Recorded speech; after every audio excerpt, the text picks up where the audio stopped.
நிர்வாணம். ஒன்று இல்லை, ரெண்டு. ஒன்று சார்ஜர், ஒன்று எக்ஸ்டன். இதுக்கு முன்னாடி என்ன அப்படின்னா, இந்த இன்னைக்கு இருக்கக்கூடிய விஷயங்கள்ல சார் சொன்ன மாதிரி நிறைய குழந்தையின்மைகள் இருக்கு அப்படிங்கிறத விட நிறைய விவாகரத்துகளும் இருக்கு.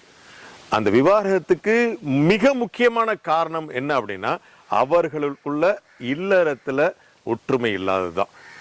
நீங்க நிறைய காரணம் சொல்லலாம். இன்னைக்கு ஐடி பீப்புளா இருக்காங்க, நேரம் இல்லை, அது இல்லை, இது இல்லை அப்படின்னு. ஆனா இதுல ஒரு அவேர்னஸ் இல்லை. அவங்களுக்கு செக்ஸ் அப்படிங்கிறதுனா என்னங்கிறது தெரியாம இருக்கிறதுனாலதான் அவசரமா ஏதோ கடமைக்காக அவங்க வாழ்றதுனாலதான் அவங்களுக்குள்ள ஒரு ஒப்புதல் இல்லாம இருக்கு, அவங்களுக்கு ஒரு பாண்டிங் இல்லாம இருக்கு. அந்த காலத்துல பாத்தீங்கன்னா கணவன் மனைவியோட பாண்டிங் எந்த அளவுக்கு இருக்கும் அப்படின்னா, அது நிறைய கதைகள் சொல்லிட்டு போகலாம். பட் அது இப்ப நமக்கு தேவையில்லை. பட் இருந்தாலும் என்னன்னா, இந்த மாதிரி விஷயங்களுக்கு நீங்க கவனிக்கணும். ஆண்மை குறைவு அல்லது ஸ்பெர்ம்ஸ் கம்மியா இருக்கு, குழந்தையின்மை அப்படின்னு நினைக்கக்கூடிய எந்த வயதினராக இருந்தாலும் சரி, பொதுவாக 18 வயசு மேலதான் பார்ப்பாங்க. திருமண வயதுல இருந்தாலும் சரி,